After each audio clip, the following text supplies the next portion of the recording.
Bon lundi tout le monde, c'est le moment de vous présenter la chronique Simplement humain de Karen Larocque, qui est formatrice, conférencière, qui a été psychologue pendant plus de 17 ans. Bonjour Karen. Bonjour Stéphanie. Il faut que je te raconte une anecdote. Je suis allée souper au restaurant tout récemment et puis le serveur nous a demandé si on était pressé.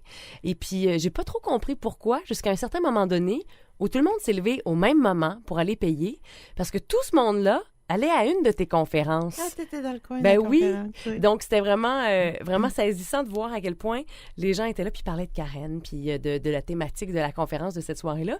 Et puis, moi, en jasant avec ma copine, c'est bien qu'on a fini par parler de toi aussi, de certaines réflexions que tu nous portais à faire. Donc, je me disais, t'es rendu que tu t'inscris un petit peu dans la culture populaire. Les gens réellement s'approprient les outils que tu nous partages depuis un petit bout de temps. Oui, c'est le fun d'entendre ça. Puis ce qui est le fun, c'est pas que moi, genre, dans la culture populaire, comme le fait que les gens sont en train de parler des vraies affaires, de parler des émotions, de parler des limites, de parler de leur santé psychologique. Et tu l'as nommé aussi que les hommes comme les femmes se présentent à la conférence. De plus en plus, oui. La conférence sur le couple a vraiment fait... c'est que ça a amené des hommes. Puis ces hommes-là, ben, ils reviennent. Ben oui. C'est ça. C'est génial tout ça. Et d'ailleurs, la chronique de ce matin est inspirée d'une question d'une auditrice. Oui, en fait, c'est qu'on a fait une capsule sur le besoin d'affection. Puis je disais que pour répondre aux besoins d'affection, c'était important d'avoir des relations où il y avait de la considération. Puis ce qu'on me demande, c'est ça, j'aimerais que vous élaboriez davantage sur la considération parce que je sens que ça me parle. Je me sens agacée par le fait de ne pas être entendue dans certains de mes goûts. Donc, c'est quoi vraiment la considération dans une relation? Mm-hmm. Puis, en fait, c'est que la considération... Si je veux te considérer, Stéphanie, il faut que je m'intéresse à toi. Il faut que je m'intéresse à tes émotions, tes besoins, tes limites. Qu'est-ce qu'elle aime, Stéphanie? Qu'est-ce qu'elle aime pas? Qu'est-ce qui lui fait peur? Qu'est-ce qui la fait triper? Qu'est-ce qui la fait rêver? Il faut que je m'intéresse à toi. Puis, il faut que je tienne compte de toi dans mes comportements. Tu sais, on a déjà parlé des relations champignons. Oui. Bien, c'est comme le contraire. Tu sais, j'ai une collègue qui appelle ça les relations vitamines. Ah, c'est beau, ça! Oui. Puis, si ce que je veux, c'est avoir un réseau... relationnel, un réseau social qui est nourrissant au niveau de l'affection, mon focus devrait être sur la considération. Il faut que je cherche et que je trouve des humains qui sont capables de considération. Ça veut dire des humains qui sont capables de tenir compte de moi. Tu sais, les humains champignons, c'est ceux qui nous ignorent, qui méprisent nos émotions, nos besoins. Mais quelqu'un qui nous considère, au contraire, c'est quelqu'un qui s'y intéresse puis qui va en tenir compte. Fait que quand je suis avec toi, je vais m'intéresser à ce qui t'intéresse. Je vais m'intéresser à ce que tu vis. À ce que tu vis. Je vais m'intéresser à ce que tu aimes. Quand tu vis une émotion, je vais m'intéresser à ça plutôt que de ridiculiser ça. Puis il y a les valeurs aussi. Je vais m'intéresser à tes opinions. Je vais respecter tes opinions. Oui. Puis ça veut pas dire que je vais être d'accord avec toi parce que, tu sais, la personne qui me posait la question me disait, tu sais, des fois, je me sens jugée dans ce que... Ça se peut que tu as une opinion avec laquelle je suis pas d'accord, mais je peux quand même respecter ce que tu penses. Mm-hmm. Je peux ne pas être d'accord sans te manquer de respect. Puis c'est ça. Fait que dans le fond, c'est de trouver des gens qui sont capables de, même s'ils sont pas d'accord avec moi, de considérer important mes émotions, mes besoins, mes limites, mes valeurs, puis mes aspirations, mais pas juste en parole, en geste. Parce que la considération, c'est vraiment une question de... Je tiens compte de l'autre dans mes gestes puis dans mes choix. Qui tient compte, mais encore, tu sais, au-delà de tenir compte, c'est quelqu'un qui souhaite.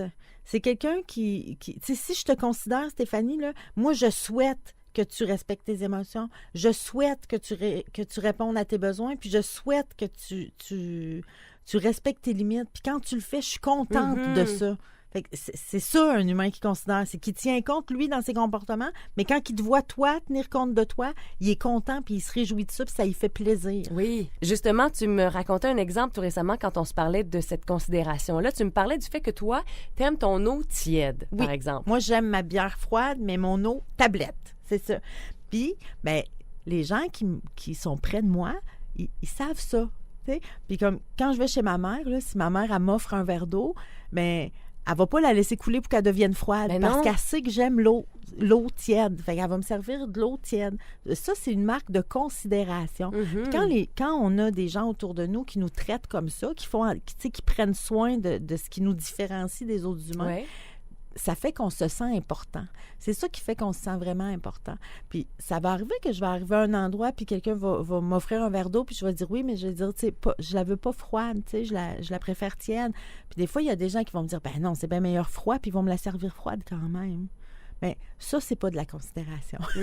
Ça, c'est ça. C'est que même si on comprend pas, même si on est différent de l'autre, quand on considère quelqu'un, on tient compte de ses différences, puis on en prend soin. Ouais. C'est ça qui fait qu'on se sent... Quand quelqu'un nous traite comme ça, là, on se sent aimé, on se sent important, on se sent chouchouté. Puis c'est des relations comme ça qui peuvent nous nourrir au niveau de l'affection. Puis souvent, je parle quand on a un besoin en manque, il y a une lumière qui allume dans le tableau de bord. Pour le besoin de l'affection, c'est de la tristesse. Fait que quand on se met à devenir triste, c'est que présentement, on manque de relations où on se fait traiter avec considération. Donc, des rôles de relations où on se sent important, où on... Puis il y a des gens qui disent, ouais, mais quand on n'a pas de gens comme ça autour de toi, tu fais quoi? C'est ta responsabilité comme adulte d'avoir un environnement nourrissant au niveau affectif. C'est plus dur parce que, tu sais, comme je pourrais te dire, c'est toi qui es responsable d'avoir de la bouffe dans ton frigidaire, tu sais. Mais Christy, il y a des épiceries à tous les coins, tu sais, à tous les coins de rue. Pour avoir, tu sais, un environnement relationnel nourrissant, bien, c'est un peu plus dur, mais en fait, il n'y a pas d'épicerie. Il n'y a pas d'épicerie à humain. Non, c'est ça. Il n'y a pas d'épicerie à humain affectueux. Mais pour trouver ces humains-là autour de vous, mettez le focus sur la considération. Demandez-vous qui autour de moi respecte puis considère mes émotions, qui autour de moi respecte puis considère mes besoins, qui autour de moi respecte puis considère mes limites, mes opinions, mes valeurs, mes rêves. Puis, en posant cette question-là, ça se peut qu'il y a des visages qui vous viennent en tête de gens autour de vous. Mais cultivez ça. Cultivez ces relations-là, puis quand vous êtes triste, allez passer du temps avec ces personnes-là. Parce que quand on est triste, généralement, c'est parce qu'on manque d'affection. Puis ce qui nourrit d'affection, c'est les humains qui sont capables de considération. Fait que mettez le focus là-dessus pour les trouver. C'est tout à fait clair, Karen. Et je pense aussi que ça nous pousse à agir de la sorte aussi, parce qu'on attire généralement ce que l'on est, ce que l'on fait, hein? Ah ben oui, puis on a intérêt, si on veut avoir un environnement d'humain sain et nourrissant effectivement, on a intérêt à être soi-même. Ben oui, exactement. À en être à être un humain qui considère les autres. Je trouve pas, Karen, le proverbe en français qui décrit ça, mais en anglais, on dit « Your vibe attracts your tribe ». Donc, ton énergie t'amène ton entourage, finalement. Oui, bien, il y a Gandhi aussi qui dit « Soyez le changement que vous voulez voir dans ce monde ». C'est ça. Donc, si ce que tu veux voir autour de toi, c'est des humains qui ont de la considération, puis qui tiennent compte, puis qui font attention aux autres, bien, sois-en un, puis tu as plus de chances de rencontrer ces humains. Tellement bien dit, encore une fois. Karen Larocque, merci beaucoup de cette chronique Simplement humain. C'est le nom également de ton site Internet et on peut te suivre sur Facebook également. Absolument. Bonne semaine.